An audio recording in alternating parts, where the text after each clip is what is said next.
بسم الله الرحمن الرحيم. السلام عليكم ورحمة الله تعالى وبركاته. أعوذ بالله من الشيطان الرجيم. بسم الله الرحمن الرحيم. الحمد لله رب العالمين وأفضل الصلاة وأتم التسليم على المبعوث رحمة للعالمين وعلى آله وصحبه ومن سار على هديه إلى يوم الدين أما بعد. സത്യവിശ്വാസികളെ, അള്ളാഹു നമ്മെ സ്വീകരിക്കട്ടെ. നമ്മുടെ പാപങ്ങൾ അള്ളാഹു പുറത്തു തരട്ടെ. രോഗങ്ങൾ അള്ളാഹു ശിഫയാക്കട്ടെ. കോവിഡിന്റെ പ്രതിസന്ധിയിൽ പ്രതികൂലമായ അവസ്ഥയിലേക്ക് നീങ്ങിക്കൊണ്ടിരിക്കുന്ന മനുഷ്യ ജീവിതത്തിൽ അള്ളാഹു ആശ്വാസം എത്തിച്ചു തരട്ടെ. നമ്മുടെ ജീവിത പരിസരങ്ങളിൽ കഷ്ടപ്പെടുന്ന എല്ലാവർക്കും അള്ളാഹു തആല അവന്റെ സ്നേഹത്തിന്റെ വാത്സല്യത്തിന്റെ തിരുനോട്ടം കൊണ്ട് അനുഗ്രഹിക്കട്ടെ. നാം പറയുന്ന ഓരോ അറിവിലും അള്ളാഹുവിന്റെ പൊരുത്തവും നമുക്കതിൽ ഉപകാരവും തന്ന് റബ്ബ് അനുഗ്രഹിക്കട്ടെ. നമ്മുടെ അമലുകളിൽ അള്ളാഹു തൗഫീഖ് നൽകട്ടെ എന്ന് ആമുഖമായി ദുആ ചെയ്യുകയാണ്. ഇടയ്ക്കിടയ്ക്ക് നമ്മുടെ പഠനവേദിയിൽ നിസ്കാര സംബന്ധമായ പല വിഷയങ്ങളും സൂചിപ്പിച്ചു പോകാറുണ്ട് എങ്കിലും ഇൻഷാ അല്ലാഹ് ഇന്ന് നമ്മൾ ഉദ്ദേശിക്കുന്നത് നിസ്കാരത്തിന്റെ ഗൗരവത്തെ കുറിക്കുന്ന ഒന്ന് രണ്ട് കാര്യങ്ങൾ മാത്രമാണ്. അള്ളാഹു ഭാഗ്യം തന്നാൽ അത് തുടരുകയും ചെയ്യാം. അള്ളാഹു തൗഫീഖ് ചെയ്യട്ടെ. ഒരു സമൂഹത്തിന്റെ, ഒരു സമുദായത്തിന്റെ സംസ്കാരം അവരുടെ ആരാധനയുമായി ബന്ധപ്പെട്ട് നിൽക്കുന്നു എന്നത് സത്യമാണ്. നമ്മെ സംബന്ധിച്ചിടത്തോളം നമ്മുടെ സംസ്കാരവും നമ്മുടെ നിലവാരവും നമ്മുടെ മതചിഹ്നവും നിസ്കാരം എന്ന് പറയുന്ന ഒരു മഹത്തായ കർമ്മമാണ് എന്നത് മറ്റിതര സമുദായങ്ങളുടെ ഇടയിൽ പോലും വളരെ പ്രചാരമുള്ള ഒരു കാര്യമാണ്. അള്ളാഹുവിന്റെ ഖുർആൻ പറഞ്ഞത് നിങ്ങൾ നല്ലവരാവണം, നിങ്ങൾ മറ്റുള്ളവരെ നന്നാക്കണം എന്നാണ്. അതായത് ഉത്തമ സംസ്കാരമുള്ളവരാണ് നിങ്ങൾ, ജനങ്ങളെ സംസ്കാരം പഠിപ്പിക്കേണ്ടവരുമാണ് നിങ്ങൾ. നമ്മുടെ ഉത്തമമായ സംസ്കാരം എന്നത് നമ്മുടെ നിസ്കാരമാണ്. നിസ്കാരം ഒരു മനുഷ്യനെ ആന്തരികമായും ബാഹ്യമായും ശുദ്ധീകരിക്കുന്നു എന്നതാണല്ലോ ഖുർആൻ പറഞ്ഞത്. ഇന്ന സ്വലാത്ത തൻഹാ അനിൽ ഫഹ്ശാഇ വൽ മുൻകർ എന്നാണല്ലോ. എല്ലാ മിളച്ചമായ മോശമായ കാര്യങ്ങളിൽ നിന്നും സ്വഭാവങ്ങളിൽ നിന്നും നിസ്കാരം അത് ശീലമുള്ള ഒരു മനുഷ്യനെ സംസ്കരിക്കുമെന്നാണ് ഖുർആൻ പറഞ്ഞിട്ടുള്ളത്. നിസ്കാരത്തിന്റെ ബാഹ്യ അർത്ഥത്തിലുള്ള അതിന്റെ നിബന്ധനകളിൽ, ഷർത്തുകളിൽ ശാരീരിക ശുദ്ധി വളരെ നിർബന്ധിതമായി വരുന്ന കാര്യമാണ്. നിർബന്ധിതമായ അവസ്ഥയാണ്. ശാരീരിക ശുദ്ധി വളരെ നിർബന്ധമായിട്ടുള്ള രീതിയിലാണ് ഇസ്ലാം അവതരിപ്പിച്ചിട്ടുള്ളത്. നിസ്കാരത്തിന്റെ ഷർത്താണ്. അപ്പോൾ ശുദ്ധി എന്നതിലേക്ക് നിസ്കാരം മനുഷ്യനെ എത്തിക്കാണ്. അത് നല്ല സംസ്കാരത്തിലേക്ക് എത്തിക്കുകയാണ്. അതുവഴി ഒരു സമൂഹത്തിന്റെ സംസ്കാരവും അവരുടെ ജീവിതത്തിന്റെ പുരോഗതിയുമാണ് ഇസ്ലാം സാക്ഷ്യപ്പെടുത്തുന്നത്. അള്ളാഹുവിന്റെ ഖുർആനിൽ ഒരു ആയത്ത്, സൂറത്ത് ആൽ ഇമ്രാനിന്റെ ഏകദേശം 110-ാമത്തെ ആയത്തിൽ നമുക്ക് കാണാൻ കഴിയും. കൂന്തും ഖൈറ ഉമ്മത്തിൻ ഉഖ്രിജത് ലിന്നാസ് എന്ന് പരിശുദ്ധ ഖുർആൻ. ജനങ്ങളുടെ പ്രയോജനത്തിന് വേണ്ടി നിങ്ങളെ ഉത്തമ സമൂഹമാക്കിയിരിക്കുന്നു എന്നാണ്. അപ്പോൾ നമ്മൾ ഉത്തമരാകുന്നതിന്റെ ഒരു ഗുണം നമ്മുടെ ചുറ്റുവട്ടത്തുള്ള മറ്റു ജനങ്ങൾക്കും കൂടി കിട്ടുകയാണ്. പല ഖുർആൻ വ്യാഖ്യാന ഗ്രന്ഥങ്ങളിലും കാണപ്പെടുന്ന ഒരു ഹദീസ് ഞാൻ സാന്ദർഭികമായും ഇവിടെ സൂചിപ്പിക്കുകയാണ്. ഒരു സത്യവിശ്വാസിയായ മനുഷ്യന്റെ നിസ്കാരത്തിന്റെ അനുഗ്രഹം, ആ നിസ്കാരത്തിന്റെ കാവൽ, അവൻ ഈ കർമ്മം നിർവഹിക്കുന്ന ഭവനത്തിന്റെ 4 കോടികളിൽ നിന്നും 25 വീതം വീടുകളെ എണ്ണിയാൽ ആ വീടിന് ചുറ്റും താമസിക്കുന്ന 100 വീട്ടുകാർ, നിസ്കാരക്കാരന്റെ വീടിന്റെ ചുറ്റിലുമുള്ള 100 അയൽവാസികൾക്ക് ഈ നിസ്കാരക്കാരന്റെ നിസ്കാരം കാവലാണെന്ന് പരിശുദ്ധ റസൂൽ സല്ലല്ലാഹു അലൈഹി വസല്ലം തങ്ങൾ പഠിപ്പിക്കുന്ന ഒരു ഹദീസ് നമുക്ക് കാണാൻ കഴിയും. അത്രത്തോളം നിസ്കാരം നമ്മുടെ മുന്നിൽ ഒരു വലിയ അത്ഭുതം തീർക്കുകയാണ്. നമ്മളൊക്കെ നിസ്കരിക്കുന്നവരാണ് എങ്കിൽ നിസ്കരിക്കാത്തവരെ സൂചിപ്പിക്കുന്ന, അവർക്ക് താക്കീതായി പറയപ്പെട്ടിട്ടുള്ള ചില കാര്യങ്ങളിലേക്കും കൂടി നമുക്ക് പോവേണ്ടിയിരിക്കും. നിസ്കാരത്തെ കുറിച്ച് ആമുഖമായി മനസ്സിലാക്കാം. അള്ളാഹുവിന് വഴിപ്പെടാൻ വന്നിട്ടുള്ള ഈ ഭൂമിയിൽ എത്തിയിട്ടുള്ള മനുഷ്യരാവട്ടെ ജിന്നുകളാവട്ടെ ഏത് വിഭാഗത്തിൽപ്പെട്ടവരാണെങ്കിൽ പോലും അവരുടെ ശരീരം കൊണ്ട് ചെയ്യുന്ന കർമ്മങ്ങളിലെ ഏറ്റവും പുണ്യകരമായ കർമ്മം നിസ്കാരമാണെന്നാണ് ഇസ്ലാമിക കർമ്മശാസ്ത്രം പഠിപ്പിക്കുന്നത്. അഫ്ദലുൽ ഇബാദത്തിൽ ബദനിയത്തി കുല്ലിഹ അസ്വലാ എന്നാണ്. ശരീരം കൊണ്ട് ചെയ്യുന്ന കർമ്മങ്ങളിൽ ഏറ്റവും ഉത്കൃഷ്ടമായത് നിസ്കാരമാണ്. അള്ളാഹുവിന്റെ ഹബീബ് സല്ലല്ലാഹു അലൈഹി വസല്ലം തങ്ങൾ പഠിപ്പിക്കുന്ന ഒരു ഹദീസ്, മഹാന്മാർ ഉദ്ധരിക്കുന്നതായി കാണാം. അള്ളാഹു 7 ആകാശങ്ങളെ പടച്ചു. 7 ആകാശങ്ങളെ പടച്ചപ്പോൾ ഹശാഹാ ബിൽ മലായികത്തി, 7 ആകാശങ്ങളിലും അള്ളാഹു മലക്കുകളെ വിതറിയിട്ടുണ്ട്, മലക്കുകളെ നിറച്ചിട്ടുണ്ട്. എന്നിട്ടോ വതഅബ്ബദഹും ബിസ്സലാ, അവർക്ക് അള്ളാഹു ഉത്തരവാദിത്തമായി നിസ്കാരം ഒരു ഇബാദത്തായി നിർവഹിക്കുക എന്ന് ഏൽപ്പിക്കുകയും ചെയ്തിട്ടുണ്ട്. ഫലാ യഫ്തറൂന സാഅ, ഒരു നിമിഷം പോലും ഈ മലക്കുകൾക്ക് ഇത്രയും നാൾ നിസ്കരിച്ചിട്ടും ഇനിയേറെ നിസ്കരിക്കാൻ ഉണ്ടായിട്ടും നിസ്കരിച്ചതിന്റെ പേരിൽ ക്ഷീണം അനുഭവപ്പെട്ടിട്ടില്ല.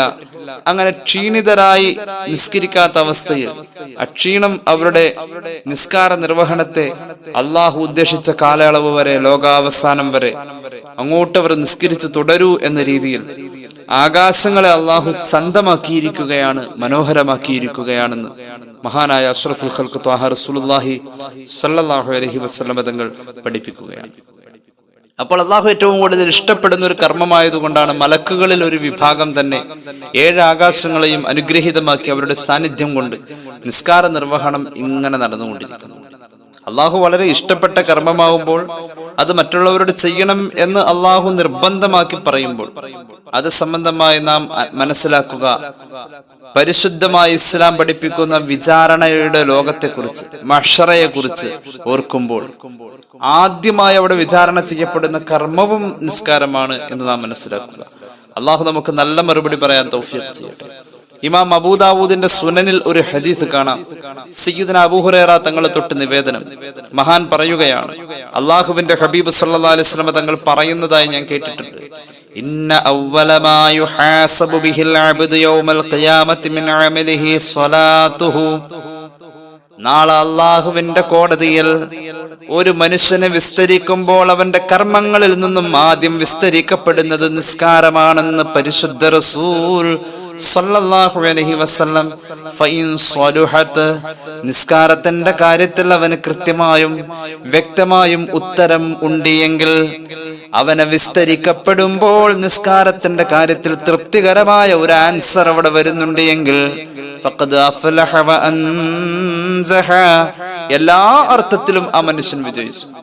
നിസ്കാരത്തിന്റെ കാര്യത്തിൽ ഇനി നെഗറ്റീവായിട്ടുള്ളൊരവസ്ഥയാണ് കാണപ്പെടുന്നതെങ്കിൽ ഫഖദ് ഖസിറ, അവൻ പൂർണ്ണമായും പരാജയപ്പെട്ടു എന്ന് മുഹമ്മദ് റസൂൽ സല്ലല്ലാഹു അലൈഹി വസല്ലം. അള്ളാഹു നമ്മെ കാത്ത് രക്ഷിക്കുമാറാവട്ടെ. നിസ്കരിച്ചുകൊണ്ട് വിജയത്തിലേക്ക് നീങ്ങാൻ നമുക്ക് കഴിയണം. നിസ്കാരത്തിലേക്ക് വിളിക്കൽ തന്നെ വിജയത്തിലേക്കുള്ള വിളിയാണ്. ഹയ്യ അലൽ ഫലാഹ് എന്നാണ്. നിസ്കാരം ഒരു മനുഷ്യനെ വിജയത്തിലെത്തിക്കുകയാണ്. വിജയം എന്ന് പറയുന്നത് അള്ളാഹുവിന്റെ സഹായം കൊണ്ട് നമുക്ക് നേടാൻ പറ്റുന്ന ഒരു വലിയ ലാഭമുള്ള കാര്യമാണ്, വലിയ നേട്ടമാണ്. അള്ളാഹിന്റെ സഹായം വേണം വിജയത്തിലേക്ക് എത്താൻ, അല്ലേ? എന്ന് അള്ളാഹിന്റെ സഹായം കിട്ടുന്ന ആ വിജയകരമായ അവസ്ഥയെ കുറിച്ച് ഖുർആൻ തന്നെ പറയുന്നുണ്ട്. അള്ളാഹുവിന്റെ സഹായം കിട്ടുന്നു. വസ്തഈനു ബിസ്സബ്രി വസ്സലാഹ് وإنها لكبيرة إلا على الخاشعين. ഹൃദയത്തിൽ ഭക്തിയുള്ള ആളുകൾക്കല്ലാത്ത മറ്റെല്ലാവർക്കും നിസ്കാരം ഭാരമാണ്. എന്നാൽ ഈ നിസ്കാരത്തെ കുറിച്ച് നിങ്ങൾ മനസ്സിലാക്കുക, അള്ളാഹുവിന്റെ സഹായം കിട്ടണമെങ്കിൽ നിസ്കാരവും ക്ഷമയും വേണമെന്ന് പരിശുദ്ധമായ ഖുർആൻ നമ്മുടെ മുന്നിൽ പറയുകയാണ്. അപ്പോൾ അള്ളാഹുവിന്റെ സഹായം നേടിയെടുക്കാനുള്ള ഏറ്റവും വലിയൊരു മാർഗമാണ് നിസ്കാരം എന്ന് പറയുന്ന പുണ്യകർമ്മം. അള്ളാഹുവിന്റെ സഹായം ഉണ്ടാവേണ്ടേ നമുക്ക്? അള്ളാഹുവിന്റെ സഹായം ഉണ്ടാകണം. അള്ളാഹുവിന്റെ സഹായം ഉണ്ടാവണം. ഓരോ നിസ്കാരങ്ങൾക്കും ഓരോ പ്രത്യേകതയാ. അത് ഫർള് എന്ന തലത്തിലൂടെ ആലോചിച്ചാലും നമുക്ക് അതിന്റെ പ്രത്യേകതകൾ കാണാൻ കഴിയും. സുന്നത്തുകളുടെ തലത്തിൽ ആലോചിച്ചാലും നമുക്ക് പ്രത്യേകതകൾ കാണാൻ കഴിയും. ധാരാളം പ്രത്യേകതകളുണ്ട്. ഏതായാലും ഒരു ഉദാഹരണം എന്നോണം പലപ്പോഴും പറയാറുള്ളതും എന്നാൽ ഇപ്പോഴത്തെ സാഹചര്യത്തിൽ ആർക്കും അനുഷ്ഠിക്കാൻ പറ്റുന്ന അവസരമുള്ളതുമായ ഒരു നിസ്കാരത്തെ കുറിച്ച് ഒരു ഉദാഹരണം പറയാണ്. പലപ്പോഴും പറഞ്ഞിട്ടുണ്ട്, തഹജ്ജുദ് നിസ്കാരം. തഹജ്ജുദ് നിസ്കാരം ഇപ്പോൾ തുടങ്ങാൻ നല്ല സാഹചര്യമാണ്. കാരണം 5:28 സുബഹിയുടെ ബാങ്ക് ഇപ്പോൾ ഉള്ളത്. ഈ 2021 ജാനുവരി മാസത്തിൽ ഇപ്പോഴത്തെ നമ്മുടെ നിസ്കാര സമയം സുബഹി 5:28. 5 മണിക്ക് എണീക്കണ്ട, 5:10 എണീറ്റാലും ഒരാൾക്ക് വൃത്തിയായി വന്നാൽ തഹജ്ജുദ് നിസ്കരിക്കാൻ പ്രയാസം ഉണ്ടാവില്ല. കാരണം 4 മണിക്ക് ശേഷം പലപ്പോഴും പല ആവശ്യങ്ങൾക്കും നമ്മൾ ഒരു യാത്ര പോവാനാണെങ്കിലോ അല്ലെങ്കിൽ രാവിലെ കുറെ നടക്കുന്ന ശീലമുള്ളവരാണെങ്കിലോ ആ സമയത്തൊക്കെ എഴുന്നേൽക്കാൻ നമ്മൾ സന്നദ്ധരാണ് എങ്കിൽ 5:10 എണീറ്റാലും, നമ്മളൊന്ന് വൃത്തിയായി വന്നാൽ 5:20 വന്നാലും 5:28 തഹജ്ജുദ് നിസ്കാരം നിർവഹിക്കാൻ സുബഹിയുടെ വഖത്ത് ഇപ്പോൾ ഉള്ളത് 5:28. അപ്പോൾ നമുക്ക് ഈ സന്ദർഭത്തിൽ പ്രത്യേകം ഒന്ന് ഓർമ്മപ്പെടുത്തുകയും കൂടിയാണ്, നമുക്ക് തഹജ്ജുദ് നിസ്കരിക്കാം. അല്ലാഹു തൗഫീഖ് ചെയ്യുമാറാവട്ടെ. അല്ലാഹുവിന്റെ ഹബീബ് സല്ലല്ലാഹു അലൈഹി വസല്ലമ തങ്ങൾ പഠിപ്പിക്കുന്ന ഒരു ഹദീസ് കാണാം. ഇമാം ജലാലുദ്ദീൻ സുയൂത്തി അവിടുത്തെ ജാമിഉൽ ഹദീസിൽ രേഖപ്പെടുത്തുന്നുണ്ട്. മഹാനായ ഇമാം ബൈഹഖി അവിടുത്തെ സുനനുൽ കുബറയിൽ രേഖപ്പെടുത്തുന്നു, അലൈക്കും ബിഖിയാമിൽ ലൈൽ, രാത്രിയിലെ ഉറക്കത്തിൽ നിന്നും എഴുന്നേറ്റ് വന്നിട്ടുള്ള തഹജ്ജുദ് നിസ്കാരത്തെ നിങ്ങൾ ലാസിമാക്കണേ, ദായിമാക്കണേ എന്ന് പരിശുദ്ധ റസൂൽ മുഹമ്മദ് മുസ്തഫ സല്ലല്ലാഹു അലൈഹി വസല്ലം. തഹജ്ജുദ് നിസ്കാരം പതിവുള്ളവർക്ക് 5 നേട്ടങ്ങൾ ഉണ്ട്. തഹജ്ജുദ് പതിവായി നിസ്കരിക്കുന്നവർക്ക് ലഭിക്കുന്ന 5 നേട്ടങ്ങൾ. ഒന്നാമത്തേത്, ഫഇന്നഹു ദഅബുസ് സ്വാലിഹീന ഖബ്ലകും, നിങ്ങളുടെ മുന്നേ ജീവിച്ചു പോയ സ്വാലിഹീങ്ങളുടെ ഒരു സ്വഭാവമാണ് തഹജ്ജുദ് നിസ്കാരം. അതിനർത്ഥം എന്താ? സ്വാലിഹീങ്ങളാവുക എന്ന ദൗത്യത്തിൽ അതിന് മാനദണ്ഡമാക്കപ്പെട്ടിട്ടുള്ള ഒരു കാര്യം, സ്വാലിഹായ മനുഷ്യനാണോ അവൻ തഹജ്ജുദ് നിസ്കരിക്കും എന്നാണ്. അപ്പൊ നിങ്ങൾ തഹജ്ജുദ് നിസ്കരിച്ചാൽ സ്വാലിഹീങ്ങളുടെ അടയാളം നിങ്ങളിലുണ്ട്, നിങ്ങളെ സ്വാലിഹീങ്ങളിൽ ചേർക്കപ്പെട്ടു. സ്വാലിഹീങ്ങളിൽ ചേർക്കപ്പെടാന്നത് വലിയ കാര്യമാണ്. സയ്യിദുനാ യൂസുഫ് നബി അലൈഹിസ്സലാത്തു വസ്സലാമിന്റെ ദുആ പോലും ഖുർആൻ പറഞ്ഞത് എന്താ? യൂസുഫ് നബി മാത്രമല്ല അങ്ങനെ ദുആ ചെയ്തേക്കുന്നത്, എല്ലാവരും ദുആ ചെയ്തിട്ടുണ്ട്, നമ്മളോട് ദുആ ചെയ്യാൻ പറഞ്ഞിട്ടുണ്ട്. തവഫനി മുസ്ലിമൻ വ അൽഹിഖനി ബിസ്സാലിഹീൻ എന്ന സ്വാലിഹീങ്ങളോട് ചേരാൻ പറ്റുന്ന, സ്വാലിഹീങ്ങളോട് ചേരണം എന്നത് വലിയ മോഹവും അധ്വാനവും പ്രാർത്ഥനയുമായി കൊണ്ടു നടന്ന അമ്പിയാക്കൾ പോലും ഉണ്ട് എന്നല്ലേ ഖുർആൻ പറഞ്ഞത്? അവർ സ്വാലിഹീങ്ങളാവാനായിട്ടാണോ? എന്നാലും ആ കാര്യത്തിന് അത്ര ഗൗരവം ഉണ്ടെന്നാണ് അതുകൊണ്ട് നമ്മൾ മനസ്സിലാക്കേണ്ടത്. എന്നാൽ സ്വാലിഹിന്റെ സ്വഭാവം നിനക്കുണ്ടാക്കാൻ അല്ലാഹുവിന്റെ ഹബീബ് പഠിപ്പിച്ചു, തഹജ്ജുദ് നിസ്കാരം പതിവുണ്ടായാൽ മതി. തഹജ്ജുദ് നിസ്കാരത്തിന്റെ രണ്ടാമത്തെ നേട്ടം, വഖുർബത്തുൽ ലക്കും, നിങ്ങൾക്ക് അല്ലാഹുവോട് അടുക്കാൻ അത് തന്നെ ധാരാളം. അല്ലാഹുവേ നീ തൗഫീഖ് ചെയ്യ് തമ്പുരാനേ. തഹജ്ജുദ് നിസ്കാരം അല്ലാഹുവിലേക്ക് ഒരു മനുഷ്യനെ അടുപ്പിക്കുകയാണ്. മൂന്നാമത്തെ നേട്ടം, വമുകഫിറത്തുൽ ലിസ്സയ്യിആത്ത്, തഹജ്ജുദ് നിസ്കരിച്ചു കൊണ്ടിരുന്നാൽ മതി, ചെയ്ത തെറ്റുകൾ നമ്മൾ മറന്നിട്ടുണ്ട്, മറക്കാത്ത അല്ലാഹു റബ്ബുൽ ഇസ്സത്ത് നമ്മൾ മറന്നാലും നമ്മൾ ഓർത്തു വെച്ചാലും നമ്മൾ തഹജ്ജുദ് നിസ്കരിച്ചു കൊണ്ടേയിരുന്നാൽ മതി. തഹജ്ജുദ് നിസ്കാരം പതിവുള്ളവന്റെ പാപങ്ങൾ അല്ലാഹു പൊറുക്കുമെന്ന് മുഹമ്മദ് റസൂൽ സല്ലല്ലാഹു അലൈഹി വസല്ലം. നമ്മുടെ പാപങ്ങൾ അല്ലാഹു ഇങ്ങനെ പൊറുത്തുകൊണ്ടിരിക്കും. ഇന്ന് തഹജ്ജുദ് നിസ്കരിച്ച ആൾക്ക് ധാരാളം പാപങ്ങൾ അല്ലാഹു പൊറുത്തിട്ടുണ്ട്. നാളെ നിസ്കരിക്കുന്നവന് വീണ്ടും പൊറുക്കും, അങ്ങനെ പുറത്തുകൊണ്ടിരിക്കും. അത് പൊറുക്കണേ ഇത് പൊറുക്കണേ ചോദിച്ചില്ലെങ്കിൽ അല്ലാഹു പൊറുക്കും. തഹജ്ജുദ് നിസ്കാരത്തിന്റെ നാലാമത്തെ നേട്ടമോ മുൻഹാത്തുൻ അനിൽ ഇസ്മി, തഹജ്ജുദ് നിസ്കരിച്ചാൽ പിന്നെ പിറ്റേ പകലിൽ ആ മനുഷ്യന് പാപം ചെയ്യാൻ കഴിയൂല. അങ്ങനെയാണ് അതിനർത്ഥം. പാപം ചെയ്യാൻ പറ്റൂല, പാപത്തെ തൊട്ട് തടഞ്ഞു നിർത്തും. തഹജ്ജുദ് നിസ്കാരത്തിന്റെ അഞ്ചാമത്തെ നേട്ടം,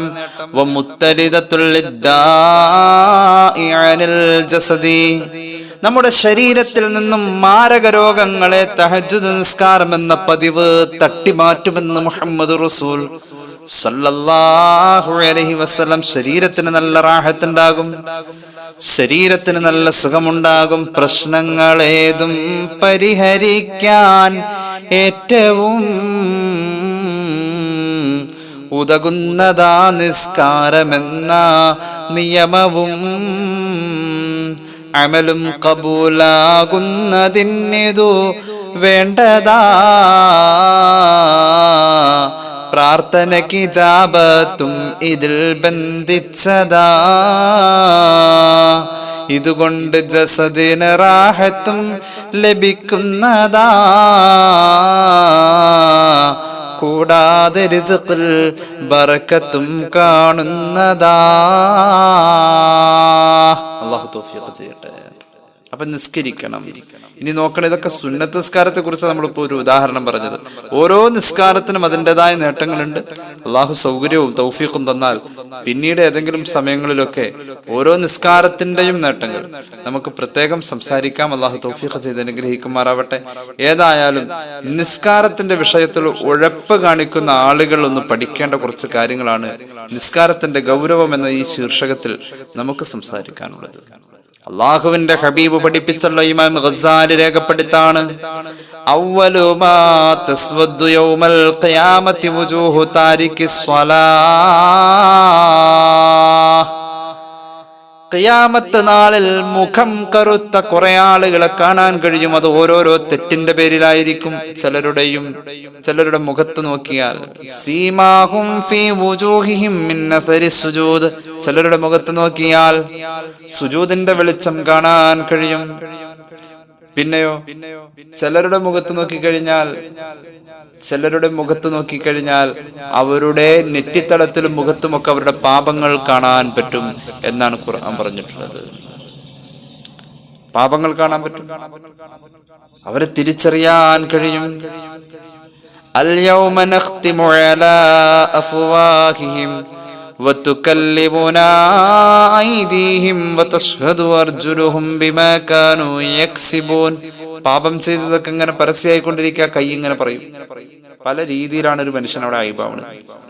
കൈ വിളിച്ചു പറയാണ് കൈ ചെയ്ത തെറ്റ്, കാല് വിളിച്ചു പറയും കാല് ചെയ്ത തെറ്റ്.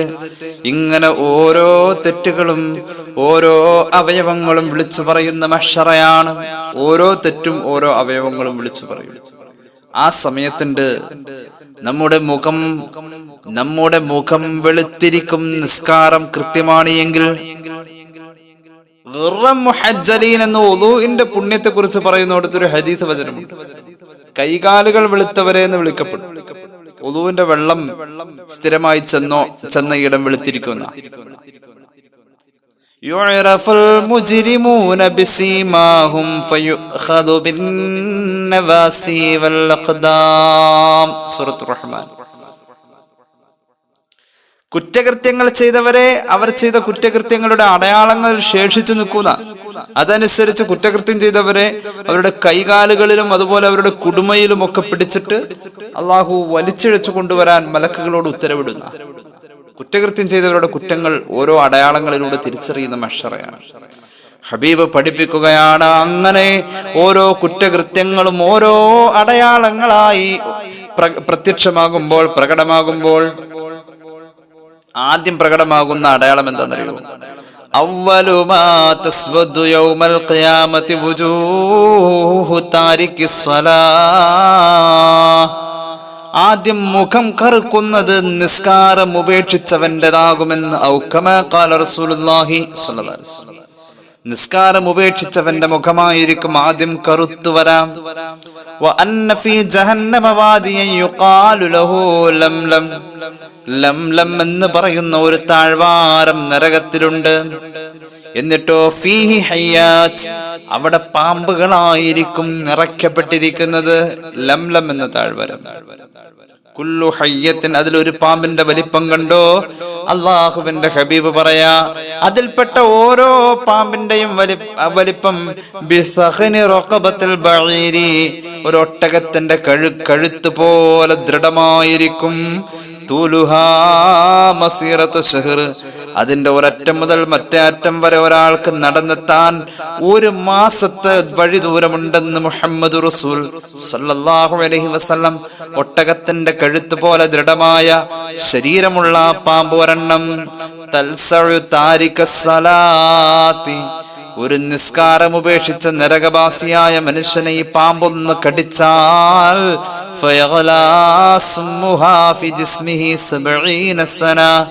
70 കൊല്ലമാ ഒരു കടിയുടെ കട്ടഴപ്പ്, ഒരു വേദന ശരീരത്തിലുണ്ടാവാ.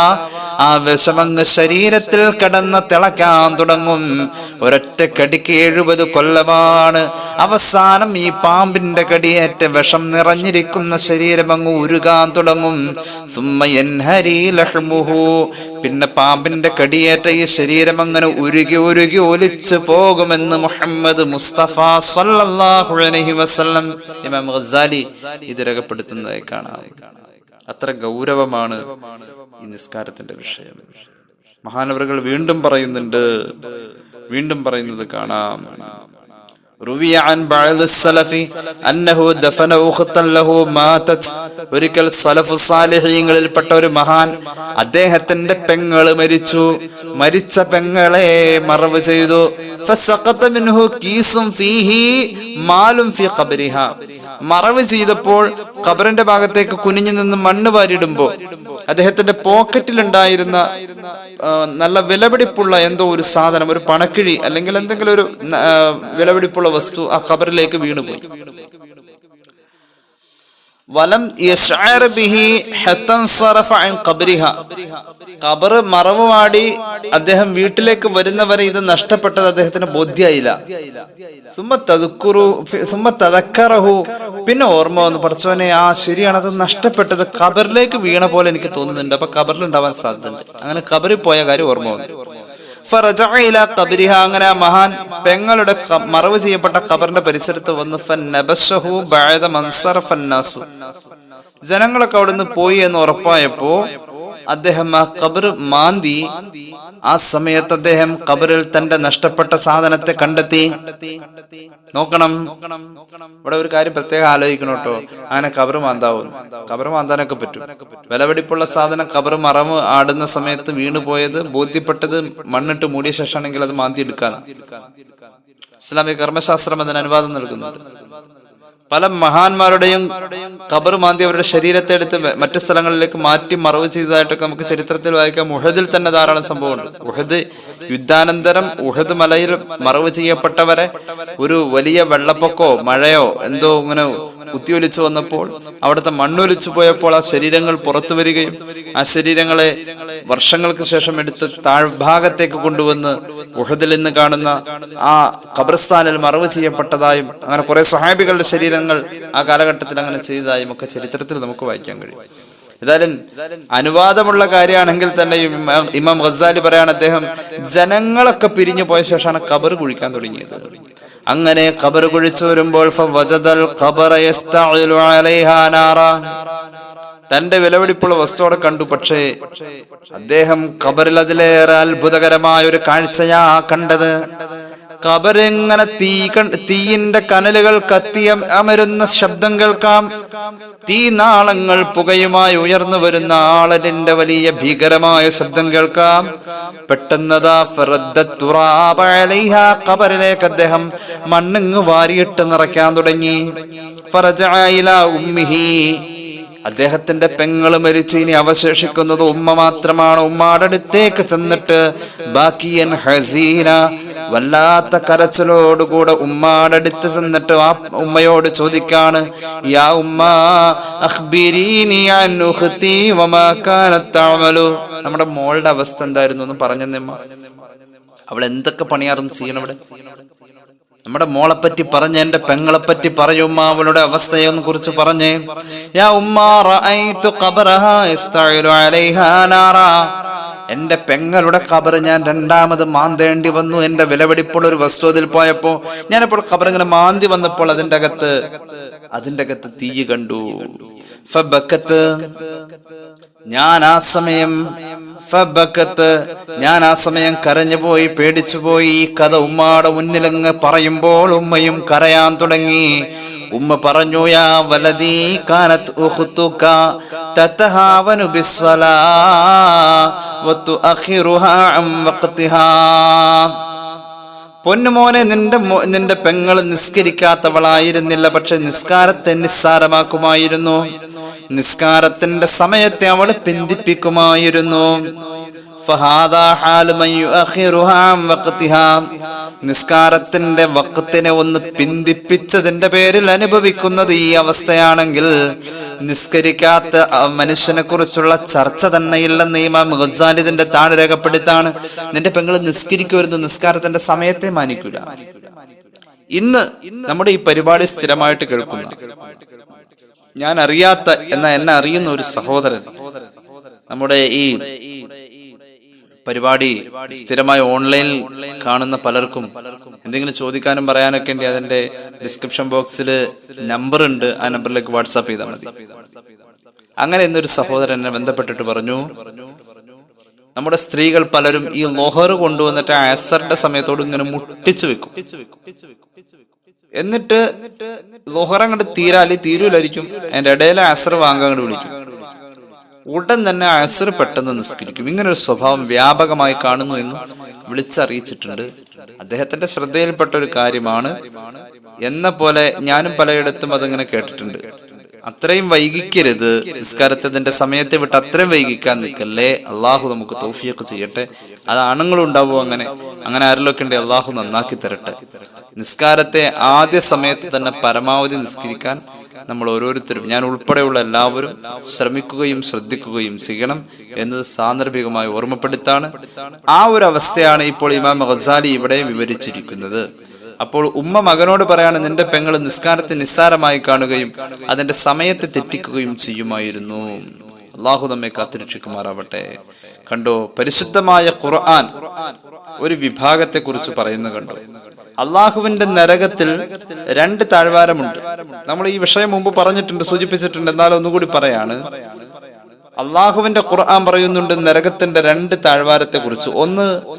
ഒന്ന് ഗയ്യ് എന്നുള്ളതും 2 അസാം എന്ന് പറയുന്ന നരകത്തിന്റെ 2 ഭാഗങ്ങൾ. ഗയ്യ്, അസാം എന്ന് പറയുന്ന 2 ഭാഗം. അതിലേക്ക് എത്തിപ്പെടുന്നവർ ആരൊക്കെയാണെന്ന് ചോദിച്ചാൽ പ്രധാനമായും നിസ്കാരത്തിന്റെ വിഷയത്തിൽ ഉഴപ്പ് കാണിക്കുന്ന ആളുകൾ തന്നെയാണ്. ഖുർആൻ 2 ഇടങ്ങളിലായിട്ട് ഈ വിഷയം സൂചിപ്പിക്കുന്നുണ്ട്. നമുക്കൊന്ന് ആ ആയത്തുകൾ ഒന്ന് പരിചയപ്പെടാം. ബിസ്മില്ലാഹിർ റഹ്മാനിർ റഹീം. فخلف من بعدهم خلف أضاعوا الصلاة واتبعوا الشهوات فسوف يلقون غيا. സൂറത്ത് മറിയമിലെ ആയത്താണ്. അള്ളാഹു പറയുന്നു, പിന്നീട് ഒരു വിഭാഗം ഇവിടെ വരുന്നു. അല്ലാഹു സ്വലാ, അവർ നിസ്കാരത്തെ പാഴാക്കി കളയുന്നു. അവരുടെ ശരീരത്തിന്റെ താല്പര്യങ്ങളുടെ പിന്നാലെ അവർ പോകുന്നു. അവർ പിന്നീട് ചെന്ന് ചേരേണ്ടത് ഗയ്യ് എന്ന് പറയുന്ന നരകത്തിലാണ്.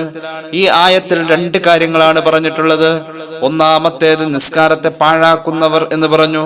രണ്ടാമത്തേത് സ്വന്തം ശരീരത്തിന്റെ താല്പര്യങ്ങളുടെ പിന്നാലെ പോകുന്നു എന്ന് പറയുന്നു. എന്നിട്ട് അള്ളാഹു പറഞ്ഞത് ഗയ്യ് എന്ന് പറയുന്ന നരകത്തെയാണ്.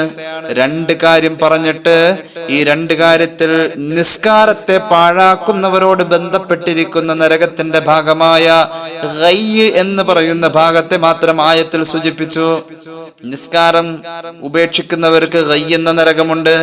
നിസ്കാരം ഉപേക്ഷിക്കുന്നു, അതിനൊരു പരിധിവരെ. കാരണം അവരുടെ ശരീരത്തിന്റെ താല്പര്യങ്ങളുടെ പിന്നാലെ പോകുന്നു. ശരീരത്തിന്റെ താല്പര്യങ്ങളുടെ പിന്നാലെ പോകുന്നവർക്ക് വെച്ചിരിക്കുന്നത് അസാം എന്ന നരകമാണ്. ഇത് രണ്ടും യഥാർത്ഥത്തിൽ നിസ്കാരം ഉപേക്ഷിക്കലിന്റെ കാരണങ്ങളും കാര്യവുമാണ്. അപ്പൊ അസാം എന്ന് പറയുന്ന നരകത്തെ കുറിച്ച് സൂചിപ്പിക്കുന്നത് താല്പര്യങ്ങളുടെ പിന്നാലെ പോയതിന്റെ ശിക്ഷയായിട്ടാണ്. അത് വേറെ ഒരു ആയത്തിൽ നമുക്ക് കാണാൻ കഴിയും. സൂറത്തുൽ ഫുർഖാൻ, വല്ലദീന ലാ യദ്ഉന മഅല്ലാഹി ഇലാഹൻ ആഖർ വലാ യഖ്തുലൂന അൻ-നഫ്സല്ലതീ ഹറമല്ലാഹു ഇല്ലാ ബിൽ ഹഖ് വലാ യസ്നൂന വമൻ യഫ്അൽ ദാലിക യൽഖ അസാമാ. ശരീരത്തിന്റെ താല്പര്യങ്ങളുടെ പിന്നാലെ പോകുന്നവർ ചെന്ന് ചേരുന്നത് അസാം എന്ന് പറയുന്ന നരകത്തിലാണ്. നിസ്കാരത്തെ ഉപേക്ഷിക്കുന്നവർ ചെന്ന് ചേരുന്നത് ഗയ്യ് എന്ന് പറയുന്ന നരകത്തിലാണ്. ശരീരത്തിന്റെ താല്പര്യത്തിന്റെ പേരിൽ നിസ്കാരം ഉപേക്ഷിക്കലാവുമ്പോഴെന്താവും? ഈ 2 നിസ്കാരം ഉപേക്ഷിച്ചവന് കിട്ടിയിരിക്കും. അള്ളാഹു കാത്തിരക്ഷിക്കട്ടെ.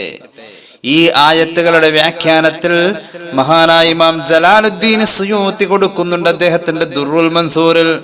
നിസ്കാരം പാഴാക്കുന്നു എന്ന് പറഞ്ഞാൽ ലോകാവസാനത്തിന്റെ തൊട്ടടുത്ത കാലമാണത്. അതായത് നമ്മളൊക്കെ ജീവിക്കുന്ന ഈ കാലം. മിൻ ഹാദിഹിൽ ഉമ്മത്തി, ഈ സമുദായത്തിലെ ആളുകളായിരിക്കും ഇത് ചെയ്യാ. യതറാകബൂന ഫി ത്വരീഖി, അവർ വഴിയിലൂടെ അങ്ങോട്ടും ഇങ്ങോട്ടും വാഹനത്തിൽ പോകുന്നുണ്ട്, പക്ഷെ പള്ളിയിൽ നിസ്കാരം നടക്കുന്നുണ്ട്. കമാ തറാകബുൽ അൻആം, കന്നുകാലികളും പോകാറുണ്ട് ആ ടൗണിക്കടെ. ആ അങ്ങാടിക്കടെ കന്നാലിയും അങ്ങോട്ടും പോണ്ട് ഇങ്ങോട്ടും പോണ്ട്. ഈ അമ്പലമൂരികളൊക്കെ ഉണ്ടാവില്ല, കഴുത്തിൽ കയറൊന്നുമില്ലാതെ. പള്ളിയിൽ നിസ്കാരം നടക്കുമ്പോൾ ഈ മൃഗങ്ങൾ അങ്ങോട്ടും ഇങ്ങോട്ടും പോകുമ്പോൾ മൃഗങ്ങളെ സംബന്ധിച്ചിടത്തോളം നിസ്കാരവും വേണ്ട പള്ളിയും വേണ്ട എന്ന പോലെ വാഹനത്തിൽ അങ്ങോട്ടും ഇങ്ങോട്ടും നടക്കുന്ന കുറെ ആളുകൾ, വാഹനത്തിൽ കുറെ ആളുകൾ അങ്ങോട്ടും ഇങ്ങോട്ടും നടക്കുന്ന ഒരവസ്ഥ ലോകാവസാനത്തിന്റെ തൊട്ട് മുന്നേ ഉണ്ടാകുമെന്ന് ഈ ആയത്തിന്റെ വ്യാഖ്യാനത്തിൽ മുഫസ്സിരിങ്ങൾ രേഖപ്പെടുത്തുകയാണ്.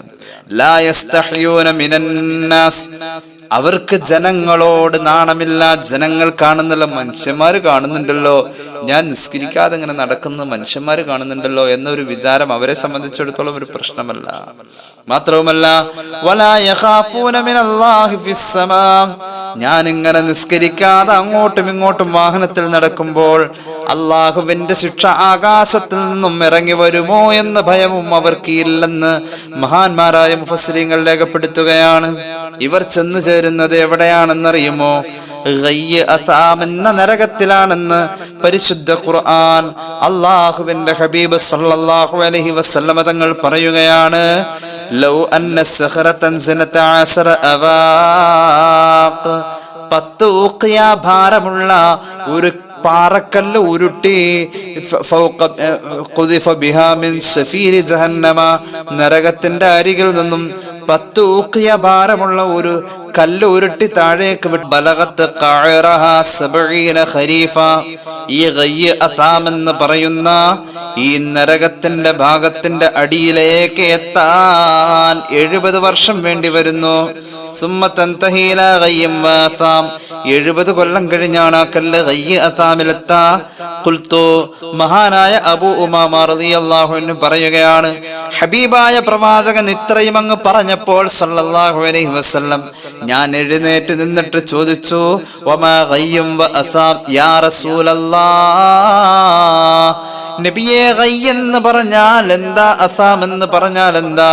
നഹ്റാനി ഫി അസ്ഫലി ജഹന്നം, നരകത്തിന്റെ ഏറ്റവും താഴെയുള്ള 2 പുഴകളാണത്.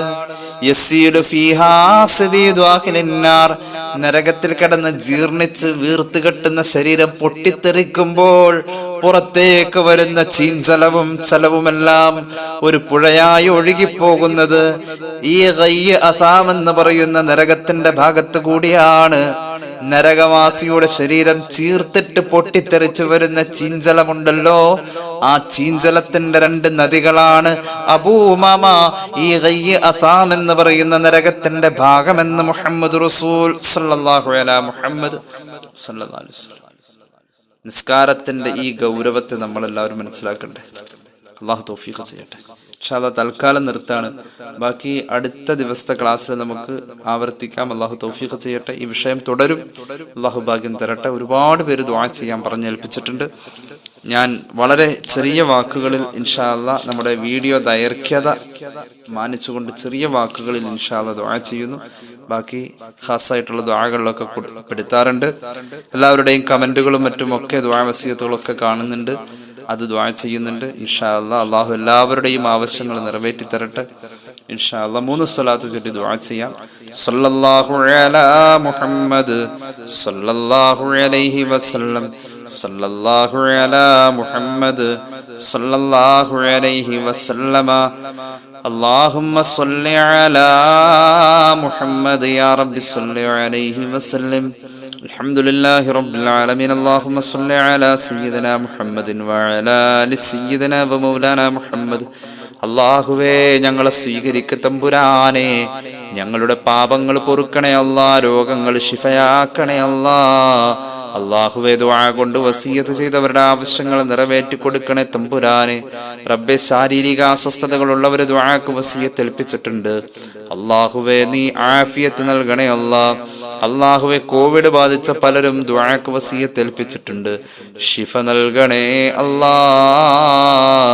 എറണാകുളം ജില്ലയിൽ ഒരു സഹോദരൻ ചെറുപ്പക്കാരനാണ് റബ്ബേ, ഒരുപാട് പ്രയാസത്തിലാണ്, രോഗസംബന്ധമായി വല്ലാത്ത ഇടങ്ങേറിലാണ്. കോവിഡിന്റെ ട്രീറ്റ്മെന്റിൽ പരമാവധി ഒക്കെ ചെയ്തു കഴിഞ്ഞു. ഇനി ദൈവനിശ്ചയമെന്ന് ഡോക്ടർ പറയുന്ന വോയിസ് ആ കുടുംബത്തിൽപ്പെട്ട ഒരാൾ അയച്ചതെന്ന് കേൾക്കേണ്ടി വന്നു.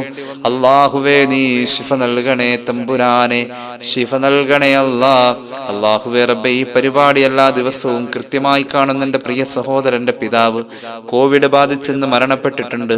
അള്ളാഹുവേ, ആ പിതാവിന് നീ മഗ്ഫിറത്ത് നൽകണേ അല്ലാ, പാപങ്ങൾ പൊറുത്തു കൊടുക്കണേ അല്ലാ, അദ്ദേഹത്തിന്റെ ഇബാദത്തുകൾ സ്വീകരിക്കണേ തമ്പുരാനെ. അള്ളാഹുവേ, ഈ പരിപാടി കൃത്യമായി എല്ലാ ദിവസവും ഇന്നും കൂടി കണ്ടിട്ടുള്ള ഒരു സഹോദരിയും അവരുടെ കുടുംബവും കോവിഡിന്റെ പ്രതിസന്ധിയിലാണ്, അവർ ചികിത്സയിലാണ്.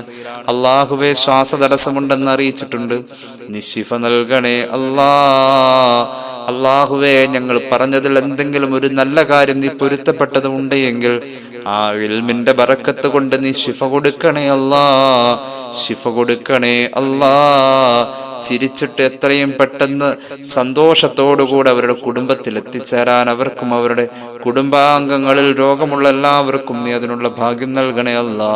വ്യാകുല ചിത്തയോടുകൂടെ അവരുടെ കുടുംബാംഗങ്ങൾ അങ്ങും ഇങ്ങും പരസ്പരം ദുആക്ക് വസിയത്തായി എല്ലാവരോടും കാണുന്നവരോടൊക്കെ പറഞ്ഞേൽപ്പിക്കുന്നു, ശിഫ നൽകണേ അല്ലാ. തമ്പുരാനെ, ഞങ്ങളുടെ കടബാധ്യതകളും പ്രയാസങ്ങളും പലരും ദുആക്ക് വസിയത്ത് ഏൽപ്പിച്ചിട്ടുണ്ട്. കടമുള്ളവരുടെ എല്ലാവരുടെയും കടങ്ങൾ നീ വീട്ടിക്കൊടുക്കണേ അല്ലാ. അള്ളാഹുവേ, ഞങ്ങളുടെ പ്രവാസികളായ സഹോദരന്മാരെ നീ അനുഗ്രഹിക്കണേ അല്ലാ. ഈ പരിപാടി കാണുന്ന എല്ലാവർക്കും നീ ഖൈറും ബറക്കത്തും നൽകണേ അല്ലാ. ഞങ്ങളുടെ കുടുംബത്തിലെ എല്ലാ പ്രശ്നങ്ങളും പ്രയാസങ്ങളും ദൂരീകരിക്കണേ അല്ലാ. സന്തോഷം എത്തിച്ചു തരണേ അല്ലാ. ഞങ്ങളുടെ സഹോദരങ്ങളുടെ കച്ചവടത്തിലും ബിസിനസ്സിലും ഒക്കെ ബറക്കത്ത് നൽകണേ അല്ലാ. നീ ഞങ്ങളെ സഹായിക്കണേ അല്ലാ. ربنا ارحمهم كما ربونا صغارا واخر دعوانا ان الحمد لله رب العالمين. السلام عليكم ورحمة الله وبركاته.